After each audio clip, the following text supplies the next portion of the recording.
Então, bem-vindos a mais uma palestra do programa Ciências 19 Horas.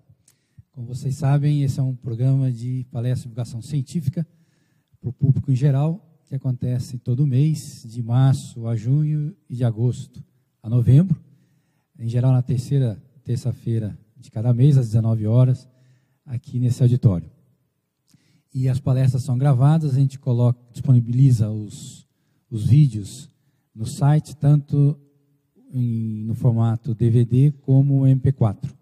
E também para assistir online, tipo YouTube. O site é o www.ifsc.usp.br/ciência19H. Okay?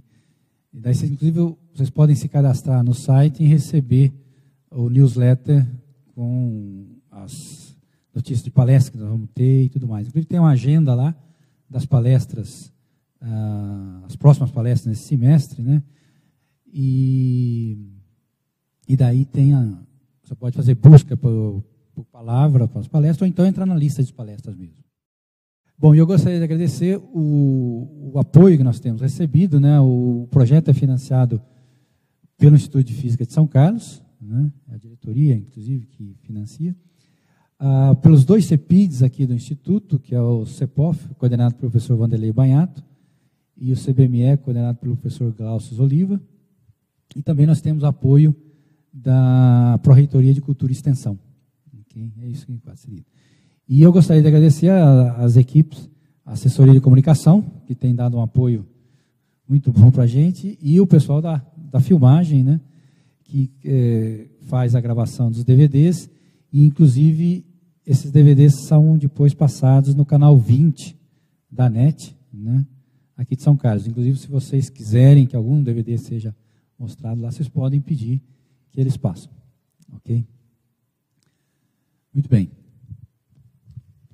Bom, e hoje é um grande prazer, nós temos aqui o doutor Aurélio Julião de Castro Monteiro, ou doutor Aurélio Julião. Ele é médico, formado pela Faculdade de Medicina de Ribeirão Preto, né? E ele tem a clínica, o Instituto de Oncologia de Ribeirão Preto, INOP, né?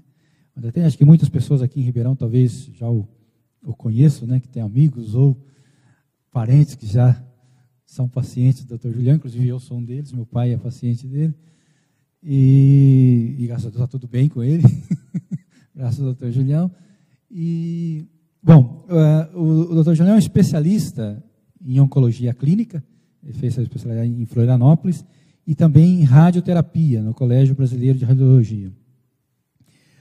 Ele foi também diretor científico, né, da Fundação Oncocentro de São Paulo, na cidade de São Paulo, né, e foi um dos fundadores do Hospital do Câncer de Ribeirão Preto, né, e também um especialista de oncologia no Hospital São Francisco de Ribeirão Preto.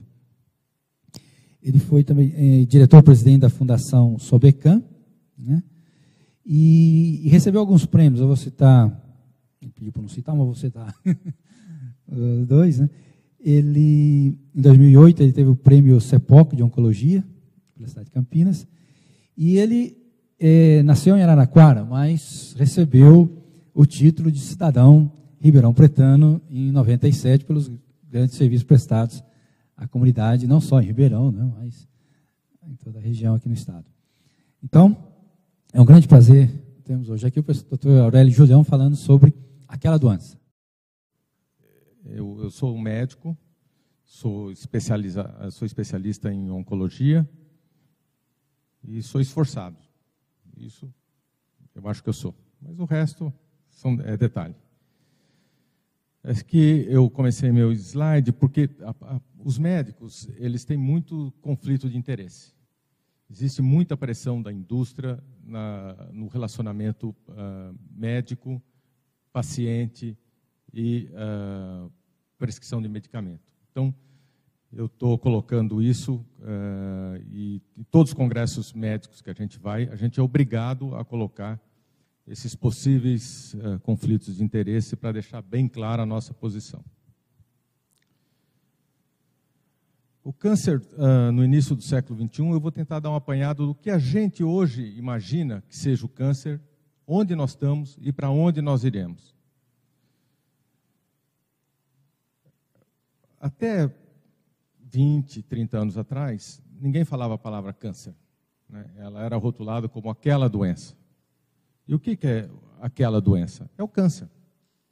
Então, era uma palavra proibida, né, no nosso meio, era proibida na nossa família e assim por diante. O que é o câncer? O câncer, na verdade, é um grupo de mais de 100 doenças. E ele pode surgir em qualquer parte do corpo. Existem duas estruturas no nosso corpo que não vão para exame. É o cabelo e a unha. O resto, qualquer parte do corpo pode desenvolver câncer. Geralmente, o câncer se inicia em células normais, que começam a se dividir de um modo assim incontrolável e irreversível. Essas células anormais, elas produzem uma massa e que forma um tumor. E esse tumor, ele tem duas características. Ou ele pode vir benigno, quer dizer, é uma doença não cancerosa, ou pode vir maligno, que é uma doença cancerosa. Raramente uma doença benigna, não cancerosa, raramente ela compromete a vida de um paciente. Enquanto que os tumores malignos, os cancerosos, eles podem provocar óbito em 40% dos pacientes afetados pela doença, quando nós estamos falando de adultos. E pode provocar óbito em 30% dos pacientes, quando nós estamos falando em criança. Então, se a gente fizer uma pequena conta, a gente pode ver que os tumores malignos, quando eles aparecem em criança, eles são um pouco mais curáveis do que quando eles aparecem na população adulta. Mas, como vocês sabem, câncer, ele sempre existiu. Desde o antigo tempo dos faraós, ele sempre foi descrito. Em algumas tumbas foram achadas múmias afetadas pela doença. Mas, naquela época, as pessoas viviam 25, 30, 35 anos.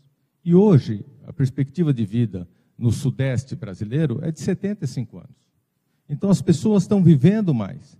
E as pessoas vivendo mais têm mais chance de apresentar essa doença, ou, como nós estávamos falando, o câncer.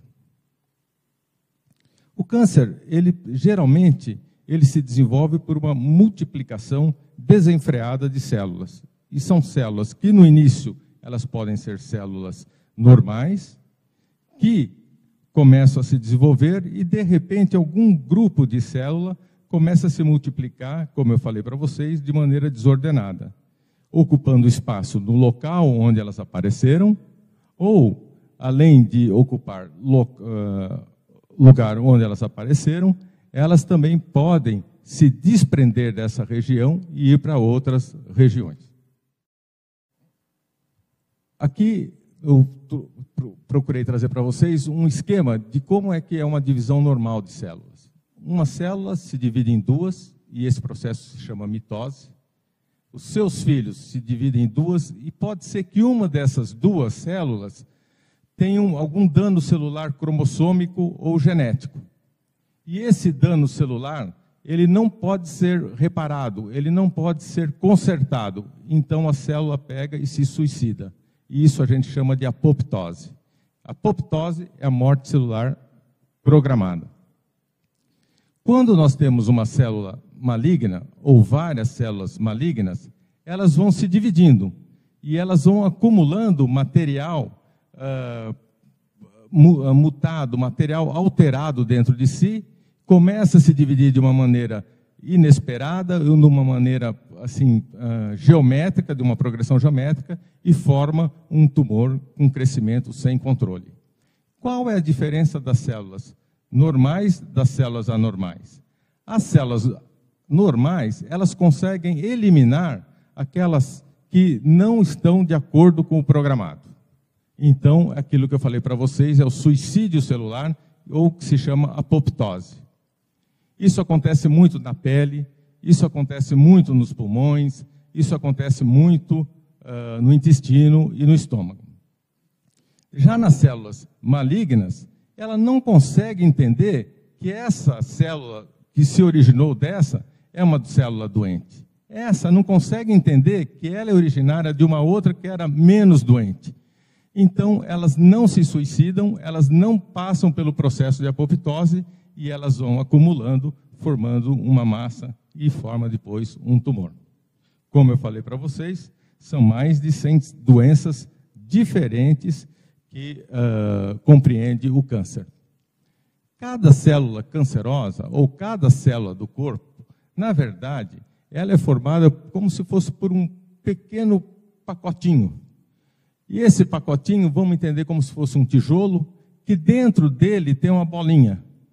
E essa bolinha mantém as estruturas que condicionam todas as características do paciente, ou de uma pessoa.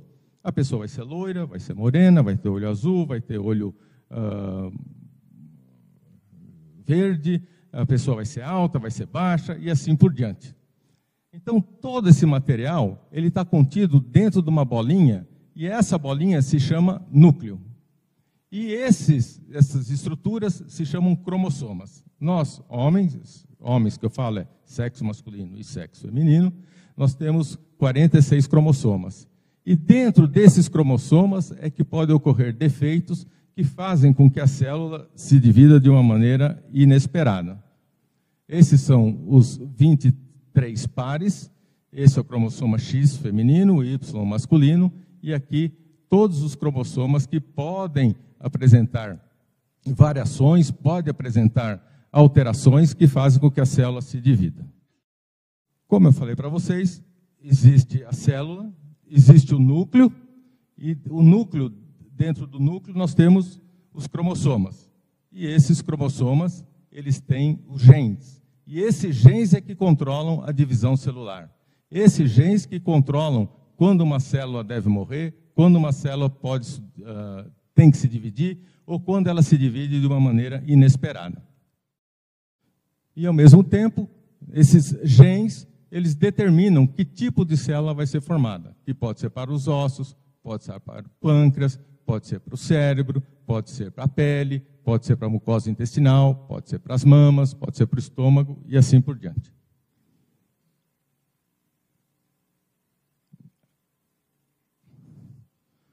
Quando ocorre uma mutação, ou dizer assim, uma alteração genética, essa mensagem que sai do gene, que controla a vida celular, faz com que as células se dividam e formem uma daquelas 100 doenças que eu falei para vocês que compreendem o câncer.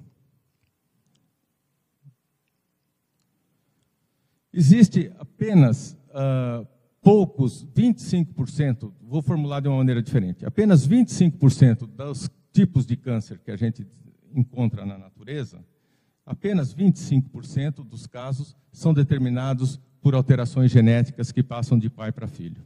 75% dos casos são alterações genéticas que ocorrem por agressões do meio ambiente. Hoje, um pouco antes de entrar aqui para dar aula, para fazer essa palestra, eu fui entrevistado e cada 10 palavras que eu falava, 9 era contra o tabagismo. E o tabagismo é um dos principais agentes poluentes existentes no nosso meio, que pode provocar alterações genéticas que fazem com que as células se dividam, formando determinados tumores. 25% dos casos que eu falei para vocês são originários e são transmitidos de pai para filho. Nessa transmissão, o fato de ter um gene não significa que os descendentes vão ter câncer. Portadores de gene não necessariamente são portadores de câncer. E, paralelo a esse câncer, esse gene do câncer, existem marcadores que são fáceis da gente identificar para ver quais são aqueles pacientes que têm maior, ou aquelas pessoas que têm maior tendência a desenvolver esse tipo de doença. Alguns testes genéticos para câncer, a gente faz para testes para tipos de câncer muito raros. Para câncer de mama, existem 2 tipos de testes genéticos, que é a pesquisa de BRCA1 e BRCA2, que não só está relacionado com o aparecimento do câncer de mama, mas também relacionado com o câncer de ovário e também relacionado com o câncer de próstata. Então, muitas vezes, a gente tem que procurar em famílias que têm muitos casos de câncer de próstata, ou que têm muitos casos de câncer de mama, ou que têm muitos casos de câncer de ovário, a gente tem que procurar não só do mesmo sexo, mas procurar essa doença em outro sexo existente dentro da família. O câncer de intestino tem testes genéticos que a gente pode fazer, e o câncer de tireoide também. Interessante é que o oncologista, quando vai examinar uma paciente que tem câncer de mama, ele tem que se preocupar também com o câncer de tireoide, porque o mesmo grupo de genes que determina o aparecimento de câncer de mama é muito parecido com o grupo de genes que produz ou que facilitam o aparecimento de câncer de tireoide, que facilitam o aparecimento de câncer de ovário e assim por diante. Então, como vocês veem, o oncologista ele não trata só o câncer, ele previne outros tipos de câncer, porque ele pode atuar em determinados pacientes e alertar para o perigo de desenvolvimento de outros tipos de câncer. Um paciente pode ter um tipo de câncer, pode ter 2 tipos de câncer, pode ter 3 tipos de câncer, pode ter 4 tipos de câncer no mesmo paciente e não ter nenhuma correlação um com o outro. O BRCA1, BRCA2 barateou bastante, mas assim, para 5 a 6 mil reais. Para o câncer de intestino, nós não temos metodologia no Brasil. E para câncer de tireoide, menos que 5 mil reais.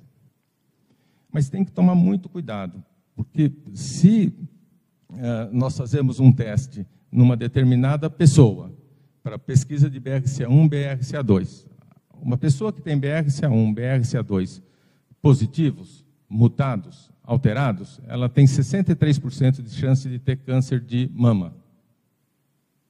Mas ela pode nunca ter câncer de mama, porque ela pode estar nos 37% ou 47% dos casos, e que apesar de ter o BRCA1 e ter o BRCA2, nunca vai desenvolver câncer. Então, esses testes genéticos, nós temos que tomar cuidado, porque eles geram problemas psicológicos, porque você coloca um carimbo na pessoa, eles geram problemas monetários, porque a pessoa vai ficar procurando eternamente o tipo de câncer que pode ser que nunca apareça nela. A gente estabelece ou abre espaço para problemas legais, porque muitos seguros de saúde podem não querer fazer a cobertura daquela pessoa, porque ela é altamente de risco para desenvolver determinados tipos de doença. Então, não é está disponível, vou fazer. Tem que pesar muito bem se quer ser feito esse exame.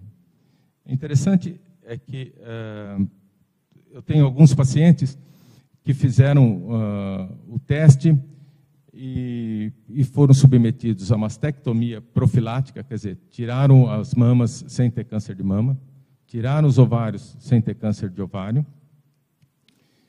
E essas pacientes, que coincidentemente eu sigo no Brasil, eram brasileiras que moravam nos Estados Unidos, mas em uma determinada região dos Estados Unidos, que é nos arredores de New York, que tem um hospital muito grande lá, e ele que encabeçou essas cirurgias profiláticas para o câncer, e quando existe alteração genética.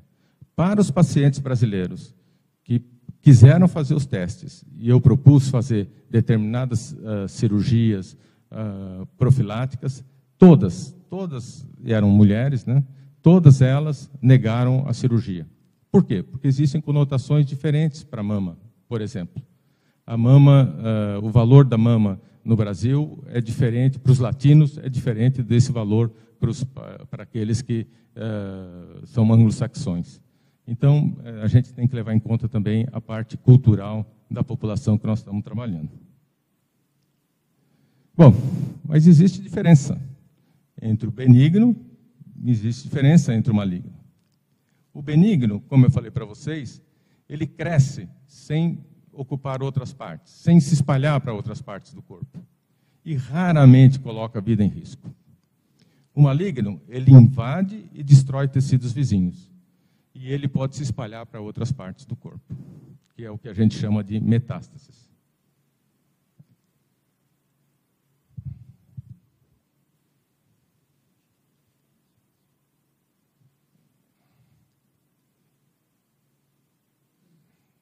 Acho que eu estou apertando errado aqui.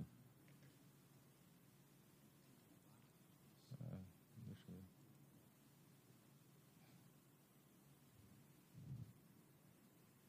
ver. Ok. Bom, vou mudar aqui. Hoje a gente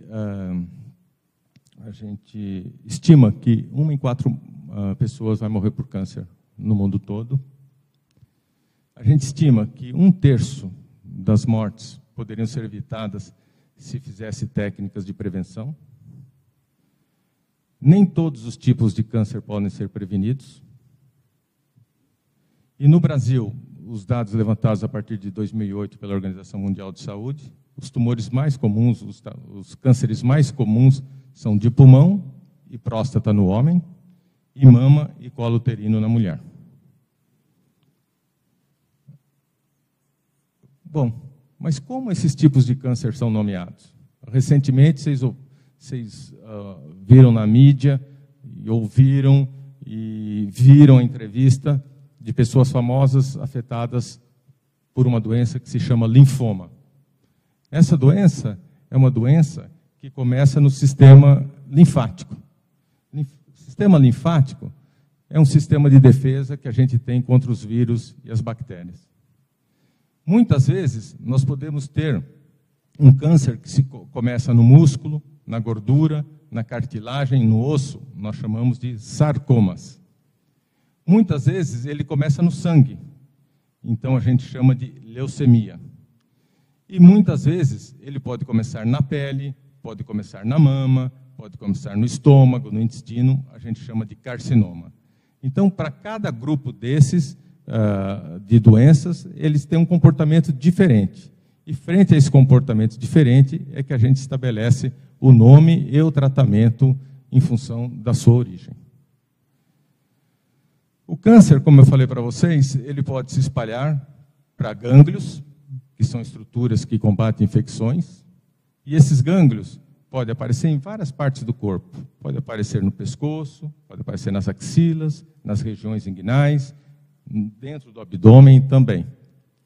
Ele pode se espalhar para outras partes do corpo, e esse processo se chama metástase.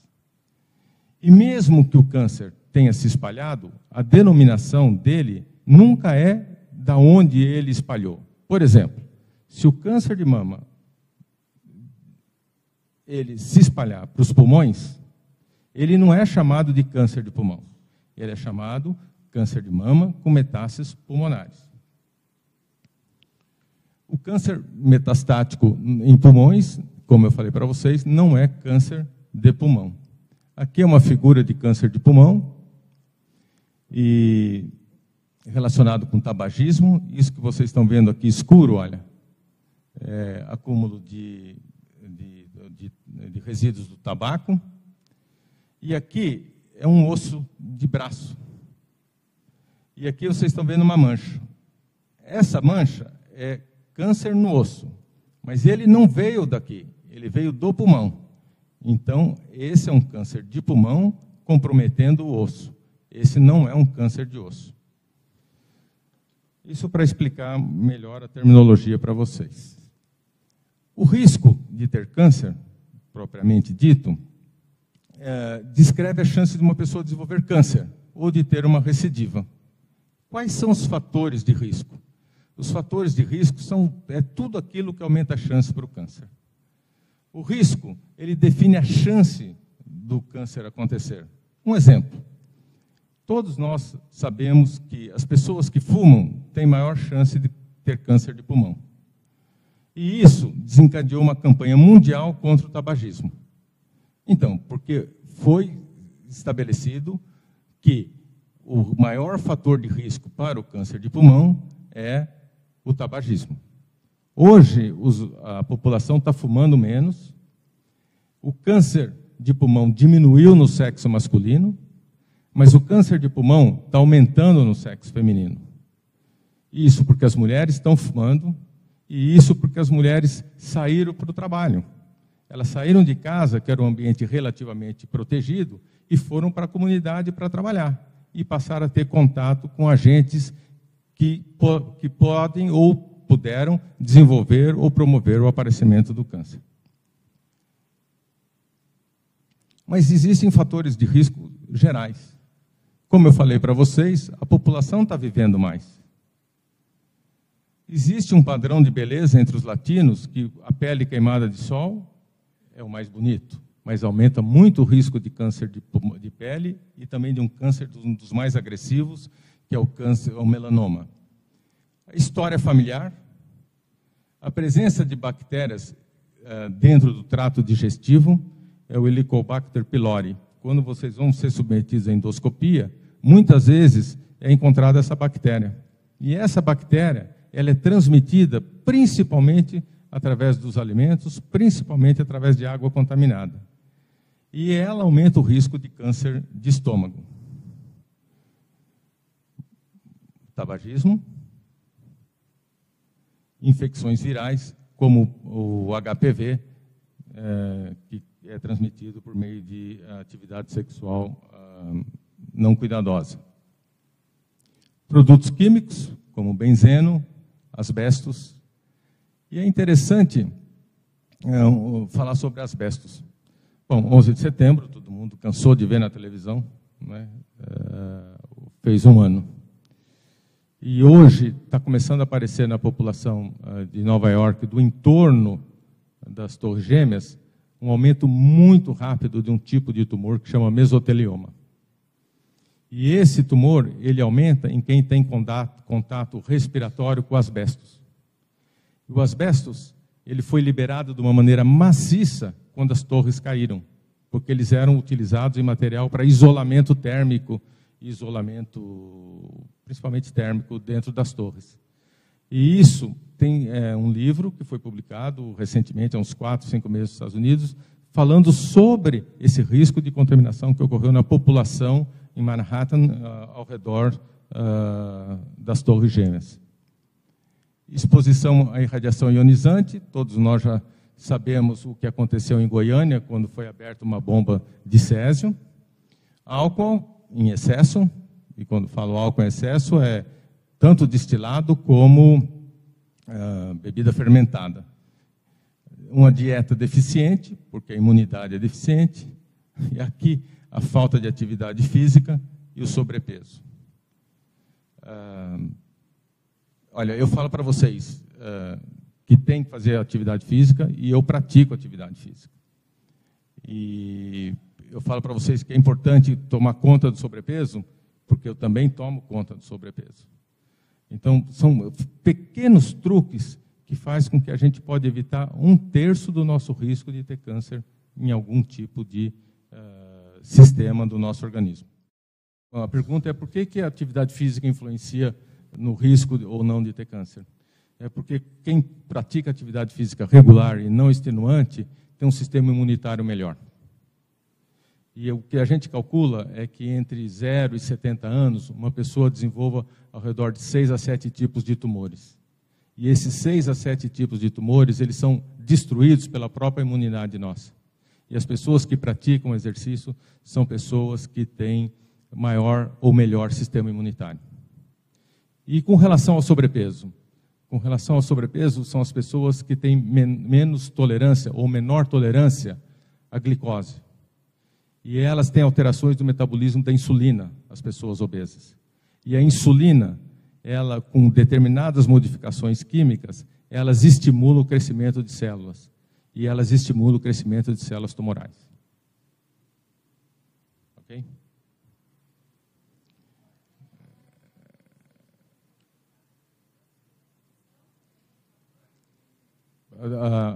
Bom, com relação à dieta deficiente, porque a pessoa que tem uma deficiência na dieta tem uma deficiência nos seus mecanismos de defesa contra as várias doenças.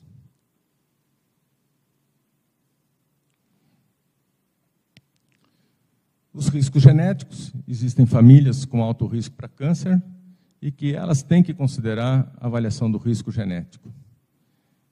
é muito interessante. Eu aconselho, tem famílias que têm muito risco genético, eu aconselho fazer o risco. Eu trabalho com um médico geneticista, especialista na área. Mas a maioria dos pacientes, eles aceitam ir no médico, eles aceitam fazer uma avaliação preliminar, mas não aceitam aprofundar a avaliação. Né? Porque você saber que você tem um risco muito alto de desenvolver uma determinada doença não é nada confortável. Então, eles vão até um determinado ponto na investigação e não vão mais. E isso é cultural. Bom, o que você deve perguntar ao seu médico? Eu tenho algum fator de risco para câncer? Não adianta você perguntar para um médico que está te atendendo e pesa 1 tonelada, fumando durante a consulta, que ele, não, olha como eu estou. Não, você tem que perguntar para um médico que sabe exatamente avaliar qual é esse processo. Alguma pessoa que respeite, um médico que respeite o que a ciência fala sobre o câncer. Quais são as chances de eu desenvolver o câncer nos próximos 5 anos? Qualquer homem aqui acima de 50 anos, a chance é 1 em cada 6 de desenvolver câncer de próstata. E qualquer mulher aqui acima dos 45 anos, 1 em cada 8 de desenvolver câncer de mama. Um parente meu desenvolveu câncer, teve um câncer. Como isso afeta o meu risco nos próximos anos? Poxa, mas meu pai teve câncer de intestino. Que idade que eu tenho? Tenho 50. Então, eu vou ter que fazer colonoscopia.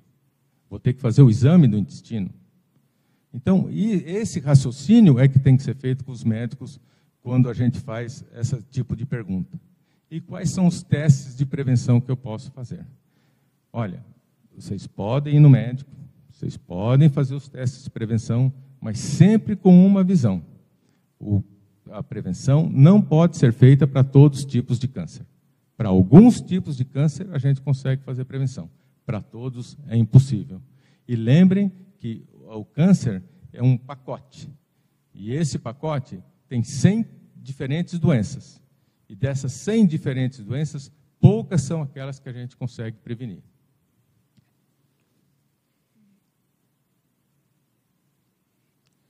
Existem 2 tipos de prevenção. Uma prevenção primária, que é para evitar a formação do câncer. Existe uma prevenção secundária, que é a detecção precoce do câncer. Por exemplo, acima dos 50 anos, os homens vão nos seus urologistas, que examinam a próstata, colhe sangue para fazer um teste que chama PSA. Então, isso é uma prevenção secundária. Por que é prevenção secundária? Porque você não está impedindo o aparecimento da doença. Você está querendo fazer o diagnóstico precoce da doença. Enquanto que a prevenção primária, não. Você vai impedir a formação do câncer. E como é que você vai fazer isso?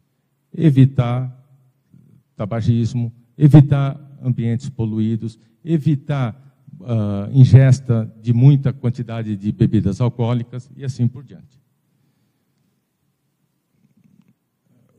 Vamos ver com relação à mama. Agora eu vou passar por vários tipos de câncer, vamos ver os que sejam mais passíveis da gente prevenir. Então, a mama é uma estrutura glandular, aqui é o mamilo, aqui é a gordura, aqui são os lóbulos e os ductos. A maioria dos tumores de mama, eles aparecem nos ductos que produzem leite. A minoria nos lóbulos.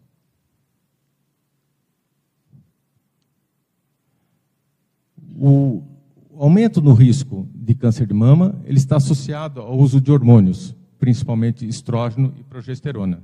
Por isso que a gente sempre avisa as mulheres para não seguir o que seus ginecologistas mandam, que é a reposição hormonal indiscriminada e ininterrupta por anos, anos e anos.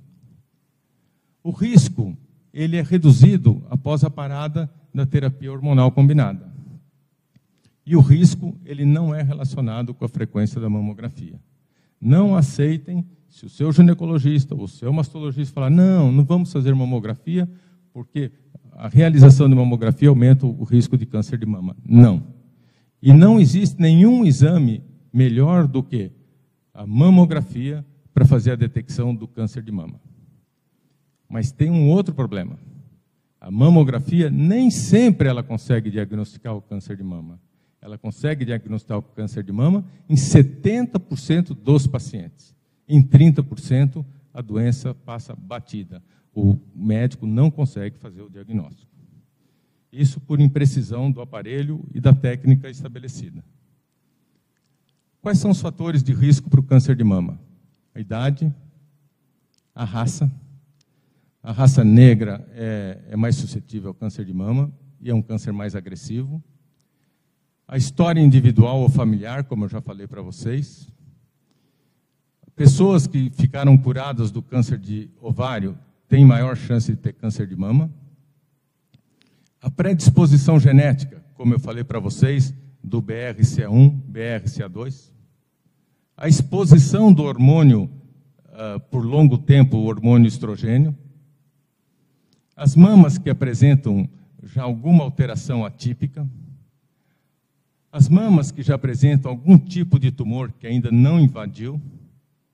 E os estilos de vida, obesidade, vida sedentária, álcool e exposição à irradiação. Antigamente, as crianças nasciam, aliás, todas nós nascemos com o timo, que é uma estrutura entre os dois pulmões, um pouco maior do que o normal. E, com o tempo, o timo ele desaparece. Teve uma época, na década de 50, que era moda fazer irradiação do timo, que fica entre os dois pulmões, para fazer com que ele diminuísse mais rápido. E isso levava à irradiação das mamas. Sistematicamente, as crianças que haviam recebido, quando nenês, a irradiação do timo com uma dose muito pequena, se converteram na sua vida adulta em pacientes portadores de câncer de mama. Felizmente, isso não acontece mais. E qual é a incidência, então, como eu falei para vocês, do câncer de mama em mulheres? 1, 2, 3, 4, 5, 6, 7, 8. Uma em 8 mulheres vai desenvolver o câncer de mama. Em alguma vez da sua vida. Estou imaginando, até os 75 anos. Se por um lado é 1 em cada 6 homens o câncer de próstata, 1 em cada 8 mulheres vai ter o câncer de mama até os 75 anos. E a relação familiar? Vamos imaginar, a mãe teve câncer de mama. Ou a irmã teve câncer de mama. Os descendentes têm um risco 2 vezes maior de ter câncer de mama quando comparado com uma mulher que não tem esse antecedente. Nem a irmã e nem a mãe. Em alguns casos, se indica, quando a carga familiar é muito grande, a mastectomia profilática, em que você tira todo o tecido mamário da mulher, ainda na sua vida de 30, 35 anos, 40 anos. Ou usar alguns medicamentos para redução do risco. Um dos medicamentos que a gente usa chama-se tamoxifeno. E o tamoxifeno, se por um lado ele protege a mama, ele pode induzir câncer de útero. Então, você protege de um lado e pode causar câncer em outro lado.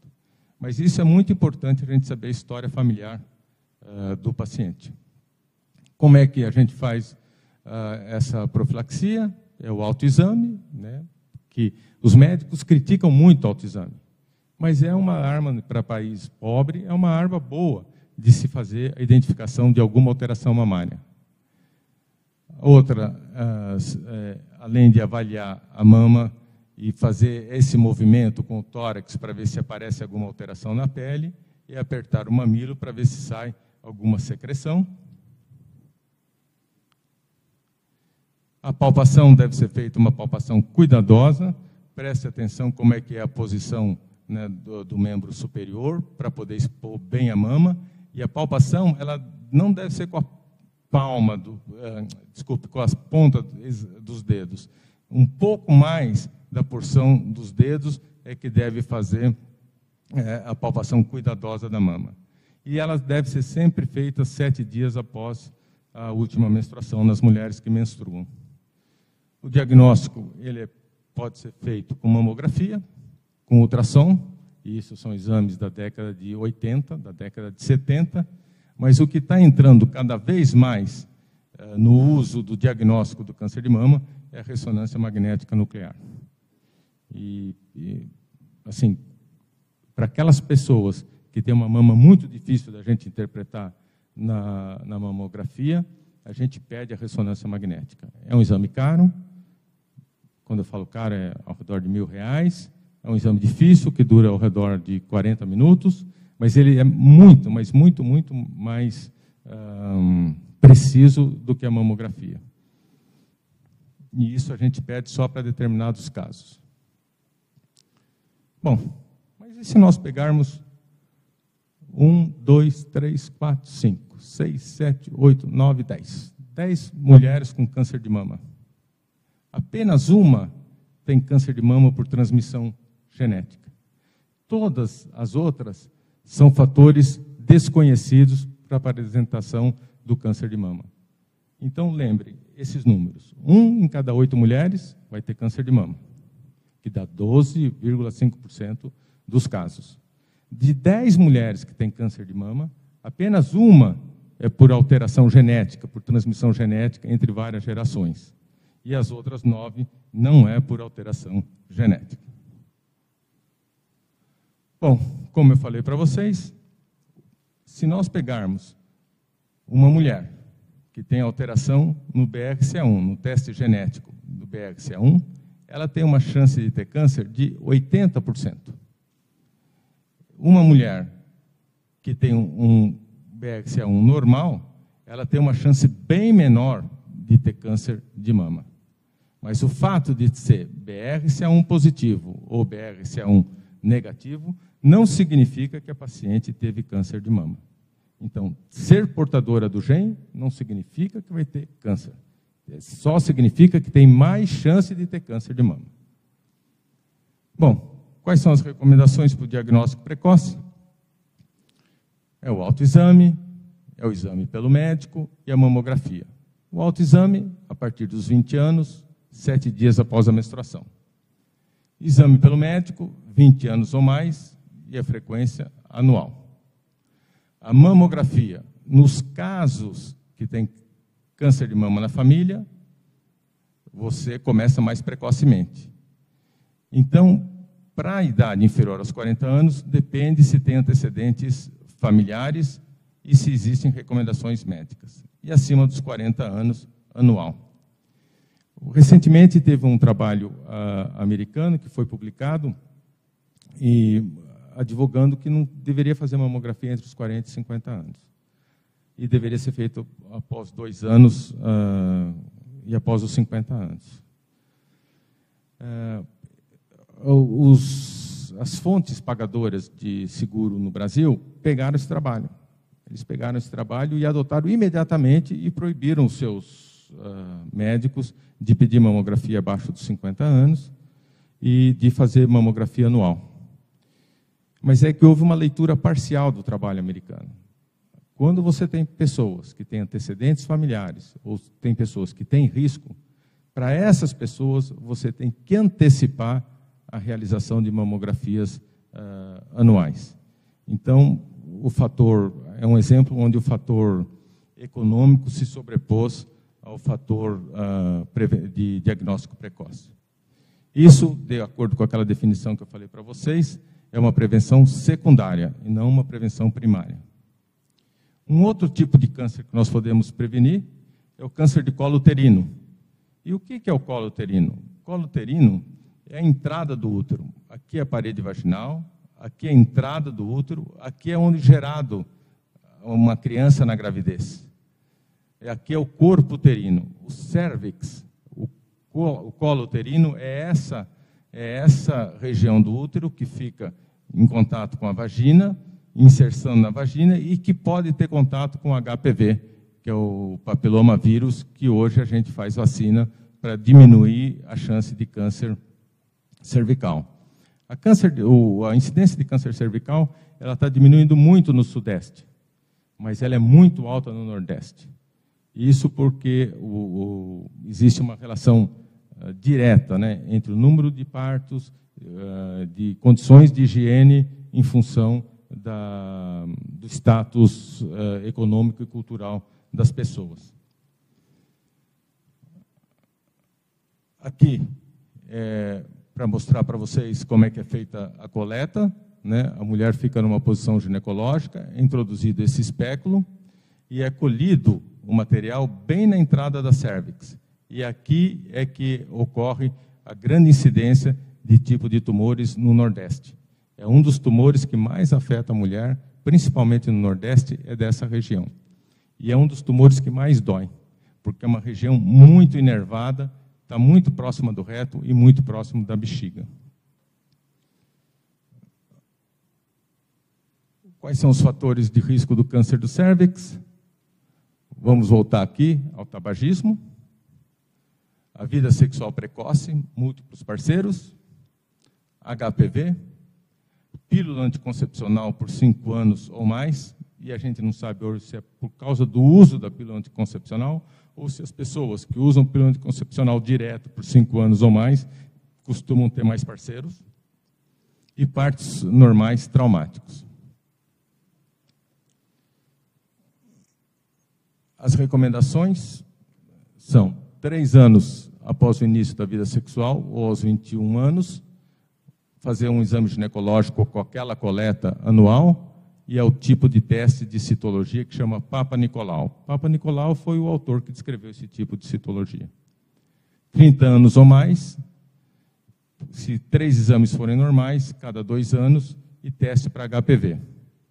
E fazer a coleta pelo Papa Nicolau. E mais de 70 anos, se os exames foram normais nos últimos 10 anos, ou se o útero foi retirado, você pode ficar sem esse teste. E o câncer de próstata? Chegamos nos homens, né? Só nas mulheres, agora nós chegamos nos homens. 1 em cada 6 homens vai ter câncer de próstata. E câncer de próstata, você não tem prevenção primária.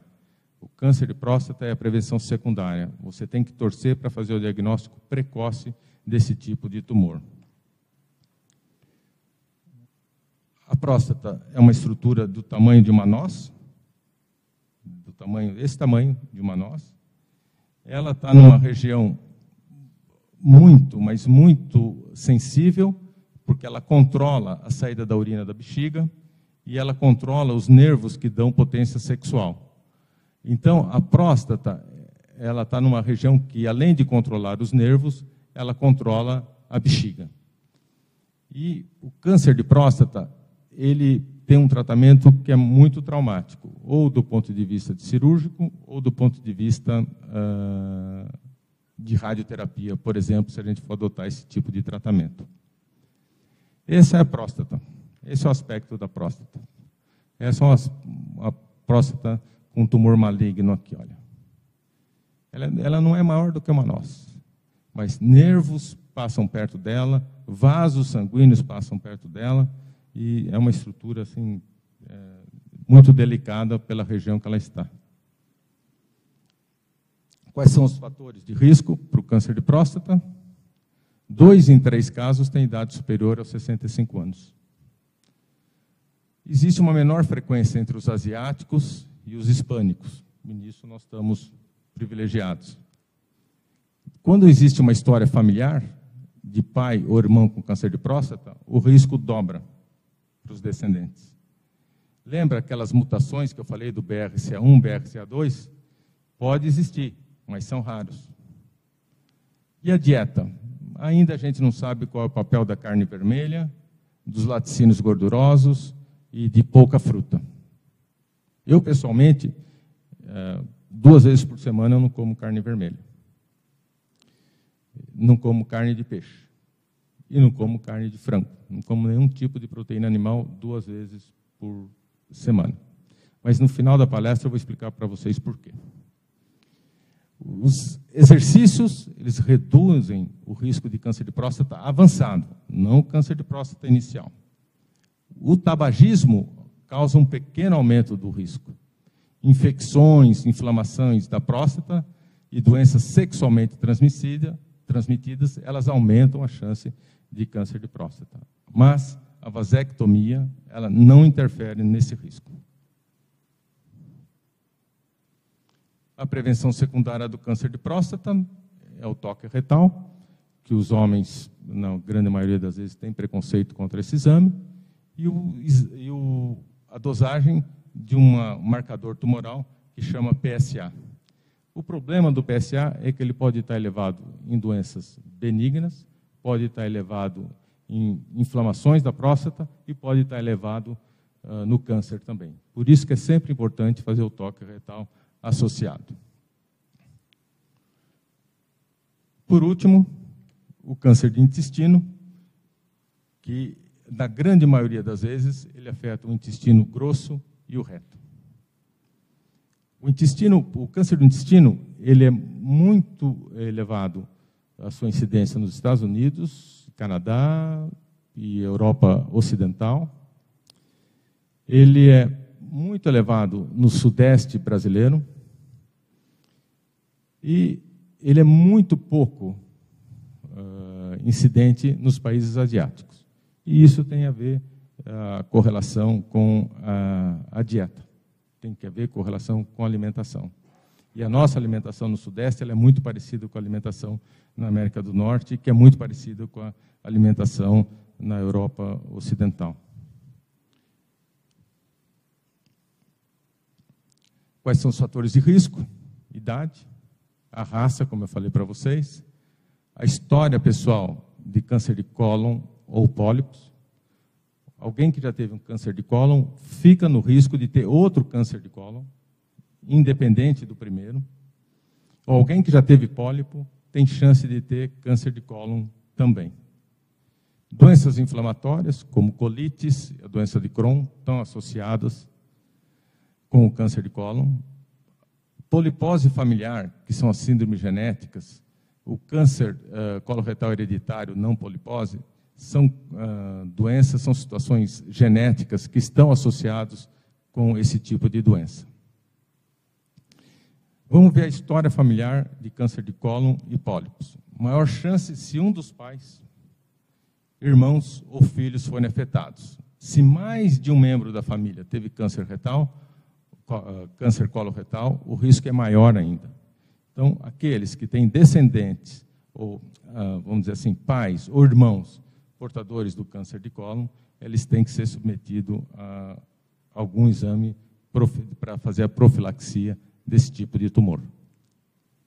Fatores de risco para o câncer de intestino: dieta com muita gordura e pouca fibra, dieta rica em carne vermelha, né, que somos nós, vida sedentária, diabetes, obesidade, tabagismo, álcool e radioterapia para o câncer, para outro tipo de câncer.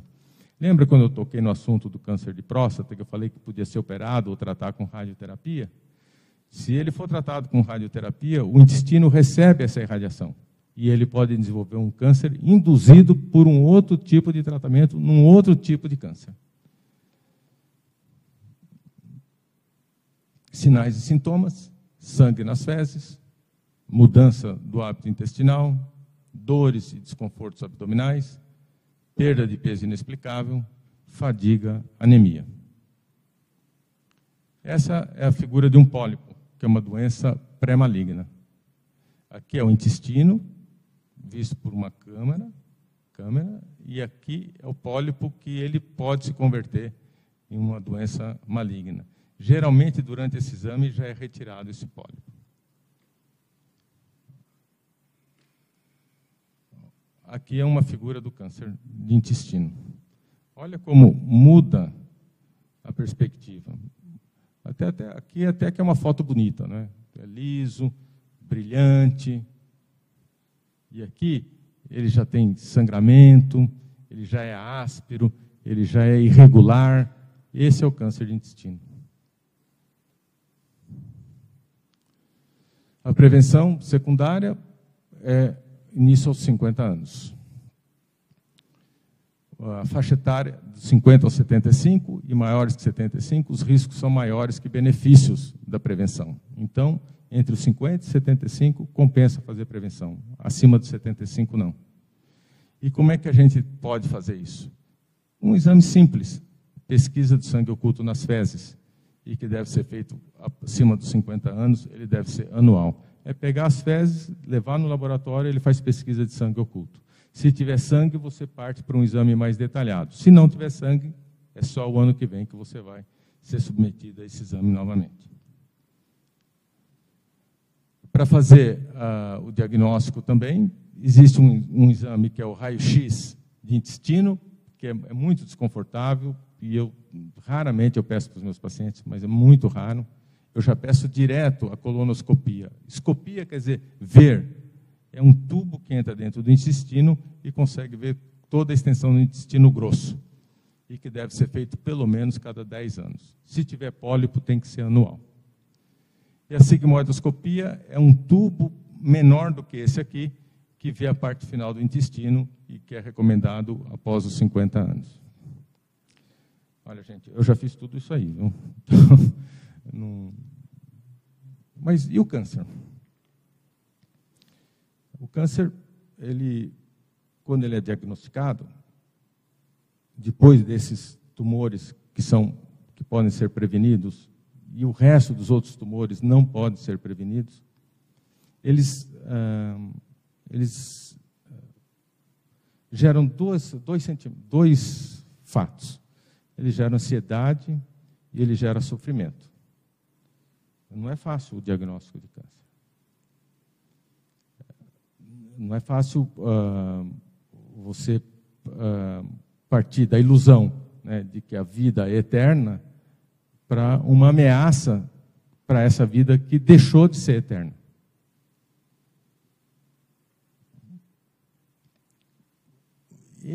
O câncer, de uma maneira geral, ele é ligado a múltiplas emoções, inclusive ansiedade e sofrimento. O diagnóstico, ele gera ansiedade. Por quê? Porque ele gera medo, ele gera incômodo e que vai causar uma tensão. O sofrimento, porque leva o padecimento emocional, mental e espiritual. Seus valores espirituais mudam, suas crenças podem mudar, os seus valores pessoais podem mudar. E aí você passa a ter uma sensação de vulnerabilidade e de tristeza. Você passa a ser mais sensível às emoções, você passa a ser mais sensível à tristeza. Mas você acha que a gente deve conversar abertamente com os nossos pacientes? Eu tenho 35 anos trabalhando na área. Eu já passei por várias fases. A fase que não podia falar a palavra câncer, a fase que os pacientes achavam que tem o câncer benigno e o câncer maligno, e como eu falei para vocês hoje, não tem câncer benigno, o câncer ele é maligno. E passei pela fase, e estou passando felizmente por uma fase em que o diagnóstico e a conversa é franca e aberta. Num primeiro momento, gera muita ansiedade a conversa, gera muito medo, gera muita tristeza. Mas num segundo momento, gera esperança. Porque o paciente sabe, ou a paciente sabe, que o médico está sendo honesto e está colocando as cartas na mesa. Bom, mas isso eu estou falando para vocês como impressão pessoal. Mas aqui, vou mostrar para vocês um trabalho feito pelo NCI nos Estados Unidos, em que antes de conversar abertamente com os pacientes e depois de conversar abertamente com os pacientes. E vocês podem ver que o nível de esperança, depois que você conversa abertamente com o seu paciente, mesmo que as notícias não sejam boas, o nível de esperança é um pouquinho superior do que aquele nível de esperança que ele tinha antes de conversar. Então, hoje, o que a gente advoga é uma conversa aberta, clara, em que se coloca na mesa que caminho que o paciente pode seguir.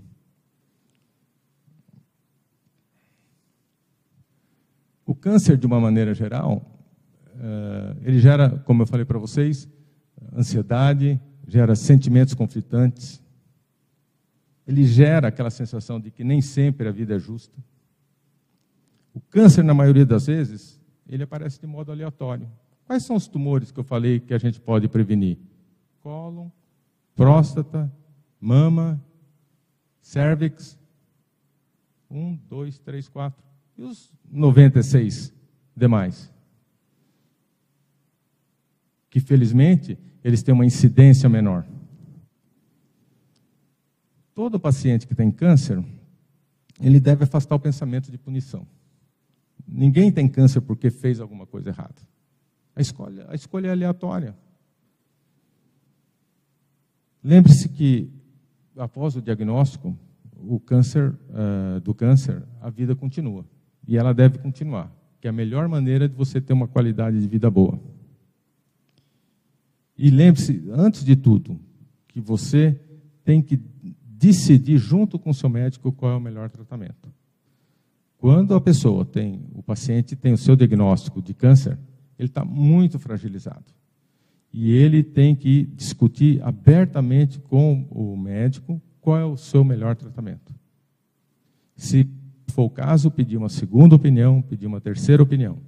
Mas o paciente hoje, ele tem que decidir o seu tratamento. E um conselho que eu dou é continuar a aconselhar os pacientes com câncer a viver de modo pleno, né? Porque eu ainda acho que a vida ela é muito bela, é muito bonita para a gente viver. Muito obrigado.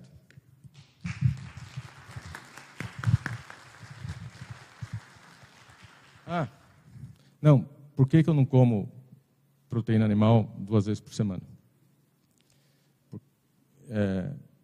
Por uma razão simples. Se eu comer menos proteína animal, vai precisar de menos pastagem. Se precisar de menos pastagem, vai ter menos devastação de floresta e maior preservação. Então, as minhas razões não são razões médicas, são razões ecológicas. São, então, perguntas, comentários? Obrigado, doutor. Boa noite, obrigado pela palestra. Eu queria que o senhor discorresse um pouquinho entre câncer e doença autoimune. Obrigado. Como eu falei para vocês, o câncer é uma doença onde as células se desenvolvem de uma maneira desordenada, ocupam o espaço onde elas se iniciaram e podem lançar raízes para outros locais que a gente chama de metástases. E nesse processo, nenhuma defesa do organismo consegue deter a doença. A gente tem que lançar meio da cirurgia, tem que lançar meio da radioterapia, a gente tem que lançar meio da quimioterapia. Por quê? Porque a imunidade dos pacientes ou das pacientes não dá conta do recado daquela doença que se iniciou. Na doença autoimune é diferente. A defesa do organismo está tão afinada e está tão exacerbada que ela não escolhe contra o que ela vai lutar. Então, o que ela faz? Ela ataca o intestino, ela ataca o coração, ela ataca os rins, principalmente os rins, ela pode atacar o pâncreas. Então, é exatamente o contrário. Do ponto de vista imunitário, o câncer da doença autoimune. A doença autoimune, quer dizer, o sistema imunitário de uma pessoa luta contra as proteínas dessa mesma pessoa. Ela deixa de reconhecer o que é dela, ela ataca a todos. Conhecido mecanismo molecular que controla a velocidade de duplicação das células e que se descontrolaria na presença de câncer? É conhecido já o mecanismo molecular ou ainda? Eu tinha uns slides e resolvi tirar. Mas hoje a gente domina todas as reações proteicas, que a gente chama de reações em cascata, de determinados marcadores que transmitem todos esses passos, desde a membrana celular até o núcleo. E a gente consegue atacar, principalmente, algumas moléculas. A gente consegue atacar o mTOR, a gente consegue atacar uma outra molécula que chama RAF, e assim por diante. Então, hoje já existem medicamentos que identificam determinados passos moleculares que fazem a célula se dividir. E, infelizmente, a célula também aprendeu que a gente sabe quais são esses passos moleculares. E ela está desenvolvendo outros passos para fugir dos medicamentos. Por isso que ainda a gente não consegue controlar os tumores de uma maneira geral.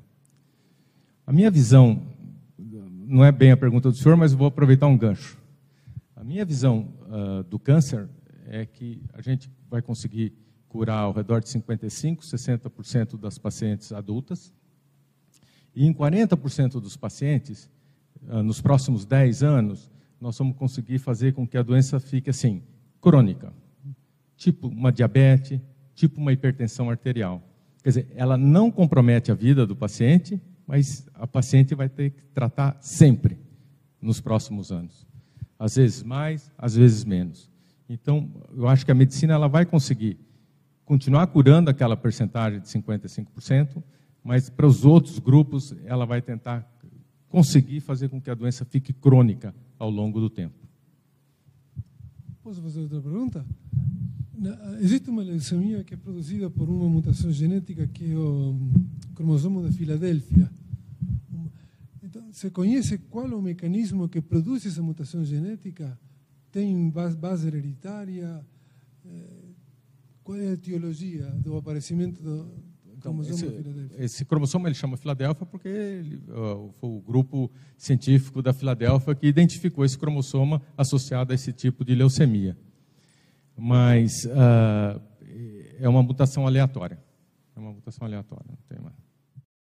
Eu tive um tumor benigno na mama que, no caso, teve que retirar. Com medicação, não tinha como eliminá-lo. Queria saber se isso aumenta a chance e o risco de eu ter um tumor maligno? Não. Não. A resposta é simples, não. Posso fazer um comentário sobre isso que o professor está falando, que é do progresso da medicina, não é? Até 1994, existia um tumor que chamava sarcoma do estômago, né? E a gente tratava de modo convencional, com quimioterapia. Aí, uma determinada indústria começou a estudar um determinado tipo de molécula que combatia um determinado tipo de leucemia, que é uma leucemia mieloide crônica, que não tinha tratamento na época. E eles começaram a perceber que essa leucemia tinha um receptor, tinha uma caixinha dentro dela, que conseguia pegar essa molécula que eles estavam desenvolvendo. Paralelamente, no mesmo hospital, em um outro grupo de trabalho, alguém notou que aquela caixinha que tinha na leucemia era essa caixinha que tinha nesse tumor do estômago. E falaram, mas deixa eu ver se esse remédio ele age nesse tipo de tumor do estômago. E começaram a dar esse remédio para esse tumor do estômago, que era incurável. A gente fazia quimioterapia, fazia cirurgia, fazia radioterapia, era incurável.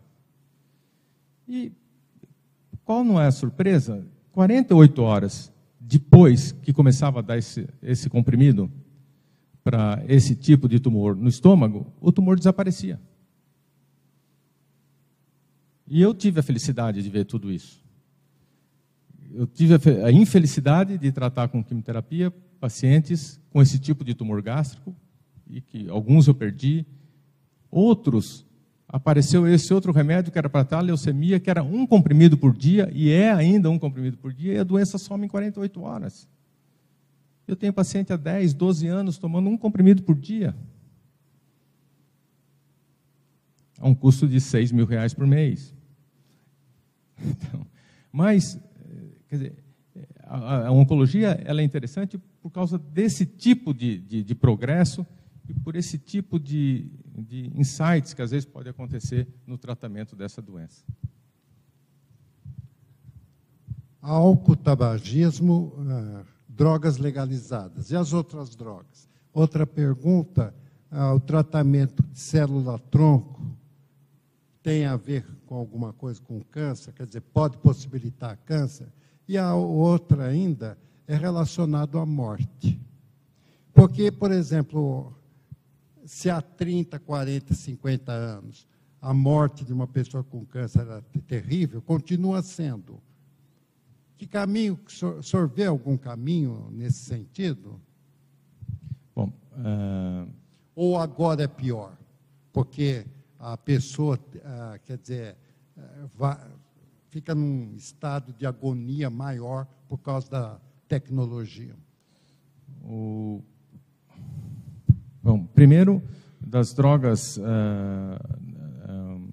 não legalizadas, vou pegar uma intermediária que está muito na moda, que é a cannabis sativa. Hoje ela é legalizada, por exemplo, na Califórnia, ela é legalizada porque ela melhora o bem-estar do paciente com câncer. Então, o paciente com câncer que está fazendo quimioterapia ou algum tipo de tratamento ou que tem muita dor, ela é legalizada. Para as outras drogas, as não legalizadas, o grande problema não são as drogas em si. Estou me abstraindo do problema de dependência, estou me abstraindo da perda do sabor da vida, né, com as outras drogas. Mas, se a gente pegar aquele grupo de risco, né, que se contamina e é HIV positivo, essas pessoas têm maior chance de ter câncer. E tem maior chance de ter câncer, um tipo de câncer que é o câncer linfático, que chama, não sei se o senhor lembra, que eu chamei de linfoma, que é o que a gente chama de linfomas. E são linfomas muito mais agressivos do que numa pessoa que não tem HIV. Nos homossexuais masculinos, o HIV propicia o aparecimento do câncer da região anal, que é um câncer assim, muito agressivo, e é um câncer que faz o paciente sofrer mais. Com relação ao tipo de morte, todo mundo que nasce morre, né? E o que eu acho que seria um desejo razoável de todos nós é viver o máximo possível, com o máximo de dignidade possível. Mas nem sempre a morte vem de uma maneira digna. A gente não escolhe a maneira como a gente vai fazer.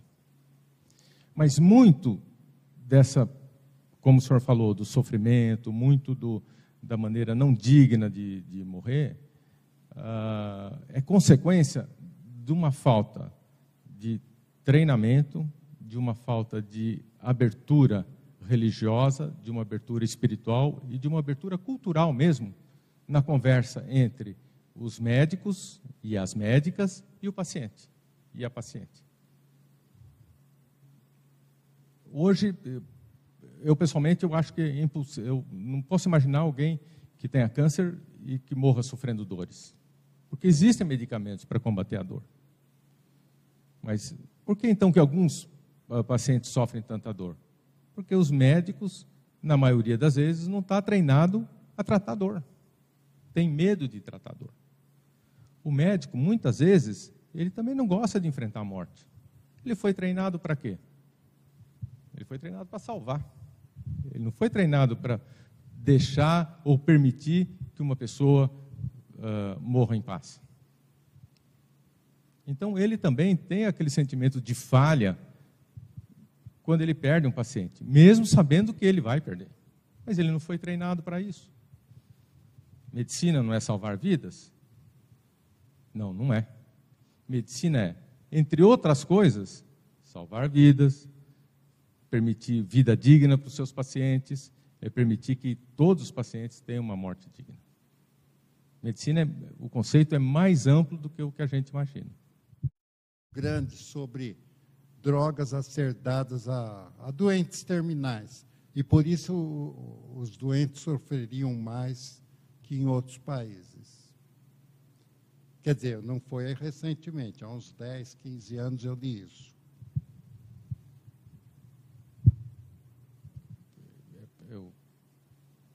Para eu fazer um comentário, eu entendi que ele comentou, ele não fez pergunta.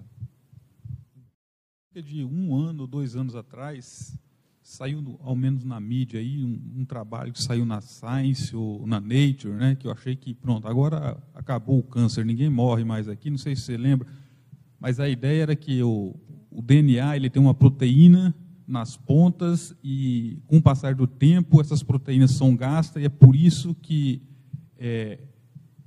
Ele dava até um exemplo de um cardaço que estava se abrindo e ele começava a reproduzir errado. Aí eles deram um medicamento num rato lá, que tampava, devolvia esse medicamento, e o rato que tinha câncer lá, que era velhinho, não sei o quê, apareceu forte até, por sinal, né? Aí eu falei, parece que resolver esse problema, o senhor tem conhecimento desse trabalho, se isso foi para frente? Especificamente, eu não sei situar esse trabalho, mas eu sei situar que há 2 anos atrás surgiu uma molécula nova que chama PARP, P-A-R-P, PARP. E essa molécula, ela inibe a reconstrução do DNA. Quer dizer, o DNA ele é lesado, ele é alterado por drogas anticâncer, e esse PARP não deixa o DNA se regenerar, né? Então, isso foi in vitro, depois foi in vivo, e no último congresso, agora em junho, que foi em Chicago, nos Estados Unidos, começaram a ser publicados os primeiros trabalhos do uso do PARP em pacientes com um determinado tipo de câncer de mama, que a gente chama triplo negativo. E os resultados foram negativos. O que quer dizer resultados negativos? Essa droga se demonstrou boa in vitro, se demonstrou boa em vivo em animais, mas para os humanos, até agora, ela não se demonstrou como aquele medicamento que eu falei para vocês, o Glivec, que é utilizado no sarcoma gástrico, que foi maravilhoso.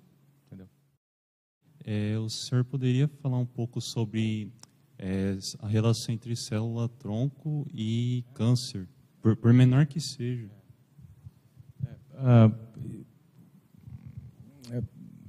Existe o que a gente chama de transplante autólogo de medula óssea, né? Então, eu vou abrir um leque de duas... Vou abrir 2 vertentes aqui. Essas células, esse transplante autólogo de medula óssea, o que ele faz? Ele vai no paciente, ele colhe as células-tronco do próprio paciente, armazena e dá uma dose altíssima de quimioterapia para esse paciente. Todas as células do paciente, do sangue do paciente, vão embora. E aí a gente pega e reinfunde as células-tronco do próprio paciente nele. Então, as células do tumor são destruídas pela dose altíssima da quimioterapia e as células-tronco que estavam armazenadas de lado, elas voltam a formar o sangue do paciente. Isso é um procedimento absolutamente dominado na mídia, na mídia médica. A chance de mortalidade está em torno de 2,5% a 3% em grandes centros que fazem bastante esse tipo de procedimento. E dá bom resultado. Mas existe um outro problema. Por que a gente não cura todos os pacientes? Porque o câncer, quando ele foi se iniciar, ele se iniciou de uma célula-tronco maligna. Então, a malignidade não foi no decorrer da divisão. Já na sua origem, a célula-tronco se iniciou como uma célula maligna. E se você tem uma célula-tronco maligna, que produz um determinado tipo de tumor, você nunca vai conseguir curar esse tipo de paciente. Então, existem 2 conceitos. O benefício da célula-tronco, para você reconstituir pós-tratamento. E o malefício da célula-tronco, que ela já nasce doente e ela não vai permitir a cura de determinado paciente. O senhor disse que o PSA alto não... PSA alto não significa que tenha câncer. E o baixo, é seguro dizer que a pessoa não tenha? Não. Porque quando vocês pegam o PSA no laboratório, vocês veem o exame lá, valores normais, até 4. Mas tem câncer de próstata com 1,8 de PSA, tem câncer de próstata com 2 de PSA, tem câncer de próstata com 2,1 de PSA. Então, hoje não existe mais PSA normal. Existe PSA normal e, não é ou, e toque retal normal. A chance de ser câncer é 0, praticamente. Se você tem um PSA de 2 e um toque retal anormal, que tem o nódulo, você valoriza o nódulo e despreza o PSA. A minha dúvida é com relação aos medicamentos, né, de administração via oral. Eu queria saber se eles tratam especificamente só câncer de estômago ou se ele tem outro tipo de tratamento. E no caso dos quimioterápicos, que eles são extremamente tóxicos ao organismo, né? Se você considera que é possível desenvolver algum mecanismo de administração por via oral desses quimioterápicos? Existem vários quimioterápicos via oral. Existem os mais modernos, tem os mais antigos. Mas o fato dele ser administrado via oral não significa que ele seja mais tóxico do que o endovenoso. Né? Cada quimioterápico tem o seu perfil, né, de toxicidade.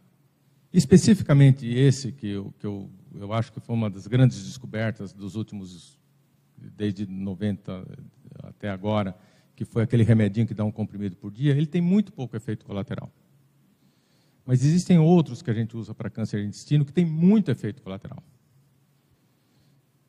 Então, hoje a gente não trata mais todas as pessoas do mesmo jeito. Cada pessoa tem o seu jeito, tem a sua tolerância de tratamento. Existe, vou pegar um quimioterápico via oral e vou falar para você o que ele pode causar. Então, existe um quimioterápico que chama capecitabina, né? E a gente usa 14 dias, descansa uma semana. 14 dias, descansa uma semana. Ele pode produzir, assim, de início, uma diarreia que compromete a vida do paciente e, às vezes, o paciente tem que ficar internado 30 a 60 dias no hospital. Ele propicia o aparecimento de uma infecção intestinal por uma bactéria que chama Clostridium difficile. Se o nome já é difficile, você imagine quão difícil deve ser o tratamento. Ele produz a pele fica escura, sabe, como se fosse encardida.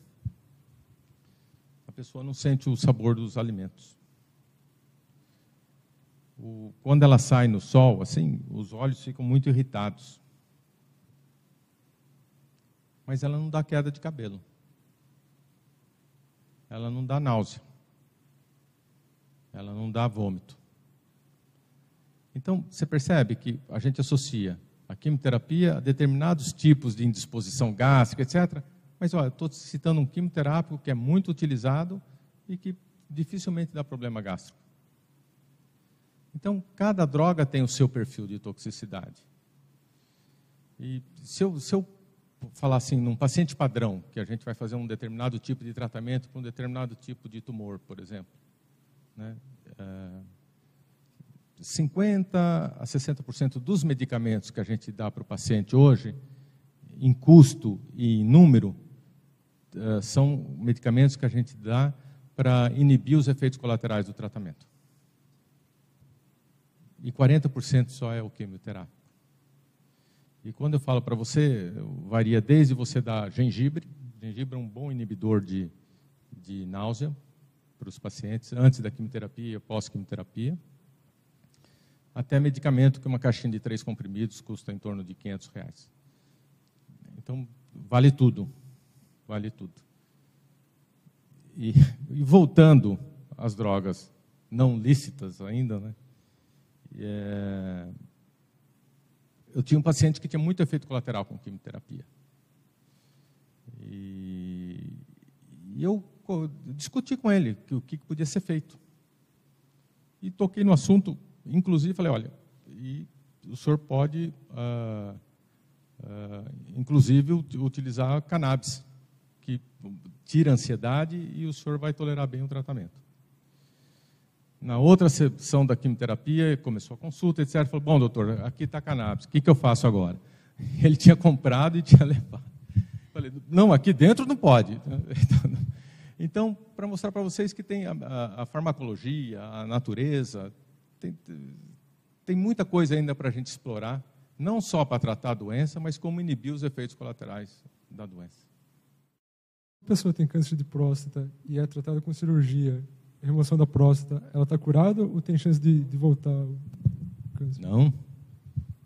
A pessoa que tem câncer de próstata, que opera câncer de próstata, foi muito bem operada, foi um dos melhores cirurgiões, em 25% dos casos a doença volta. E a gente não sabe por quê. E são aquelas doenças que a gente vai ver o exame da cirurgia e diz que foi tirado com margem de segurança, não teve contaminação do campo operatório. 1 em cada 4 volta. E essa biologia do porquê volta é que a gente não sabe. Será que são as células tronco do tumor? Então vamos agradecer novamente ao professor Dr. Aurélio Juliano por essa excelente palestra.